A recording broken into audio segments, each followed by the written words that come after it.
Hello నమస్తే welcome to Telangana view. ప్రస్తుతం మనతో పాటు ఉన్నారు ప్రముఖ ఆధ్యాత్మికవేత్త జ్యోతిష పండితులు వాస్తు నిపుణులు జేఎస్ శాస్త్రి గారు. నమస్కారం గురుగారు. నమస్కారం అమ్మా.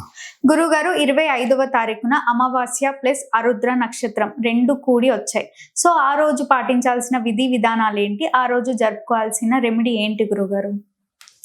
శ్రీ గురుభ్యో నమః. శ్రీ మహాగణాధిపతయ నమః. శ్రీ మహాసరస్వతి నమః. హరి ఓం శ్రీమాత్రే నమః. ఓం హ్రీం నమ శివాయ. ఈ యొక్క అమావాస్య ఆరుద్ర నక్షత్రము స్వామివారి జన్మ నక్షత్రం ఆ రోజు ఈశ్వరుడు యొక్క అమావాస్య రోజు కనుక ఈ విధంగా సాయంకాల సమయంలో ఆరుద్ర నక్షత్రయుక్తంగా ఉంది. ఈ ఆరుద్ర నక్షత్రయుక్తంగా కనుక అమావాస్య రోజుది కాబట్టి ఇక్కడ మనము విశేషంగా దేవత ఆరాధన క్రమంలో చూస్తే కనుక ఎవరైనా కూడా బిల్వపత్రి కానీ స్వామివారికి పెట్టే బిల్వపత్రి మారేడు పత్రి ఏదైతే ఉంటుందో అవును బిల్వ అర్చన కనుక చేస్తే చాలా విశేషమైన ఫలితం ఉంటుంది. ఎందుకంటే ఆ సమయంలో స్వామివారు ఆనంద తాండవం ఆడేటువంటి సమయం సాయంకాలం ప్రదోష సమయంలో ఏ అభిషేకం చేసినా ఏ పూజ చేసినా వెంటనే ప్రత్యక్షమై స్వామి వరాన్ని ఇస్తారు అని చెప్పి అటువంటి సమయంలో అమూల్యమైన సమయం మనకు మంత్రసిద్ధి పొందటానికి కూడా చాలా విశేషమైన ఫలితాన్ని ఇచ్చేటువంటిది ఆరుద్ర నక్షత్రం.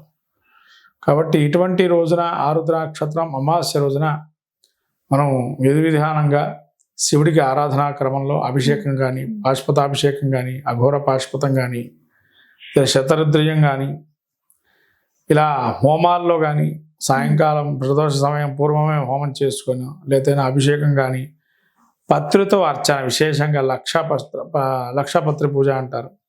అలా లక్షపత్రి పూజ చేసుకున్నా కూడా స్వామివారి అనుగ్రహం కలుగుతుందని. ఇంకా విశేషంగా చెప్పబడింది అంటే గరికతో కనుక అర్చన చేస్తే శివుడికి ఆ రోజు మృత్యుంజయ మనం హోమం చేసిన ఫలితం కలుగుతుంది. కాబట్టి గరికతో అర్చన చేస్తే కనుక బుధవారం రోజున ఆ రోజు ఆరుద్ర నక్షత్రము బుధవారం రోజున కనుక శివుడికి ఆరాధన చేస్తే మృత్యుంజయ హోమం చేసిన ఫలితం ఉంటుంది. కాబట్టి అందరూ కూడా గరికతో శివుణ్ణి ఆ రోజు అర్చన చేసిన స్వామివారి అనుగ్రహం కలిగి ధన ప్రాప్తి కానీ కలుగుతుందని మనకు నానుడిగా చెప్పబడింది మంత్రశాస్త్రాలు.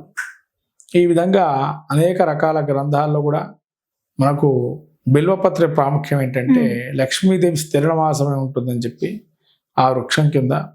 కాబట్టి బిల్వ వృక్షంతో అర్చన చేస్తే శివుడికి ఎటువంటి ఫలితం ఉంటుందో లక్ష్మీదేవికి ఆ రోజు కూడా బిల్వపత్రితో అర్చన చేసినా కూడా చాలా మంచి ఫలితాలు ఉంటాయని చెప్పబడింది.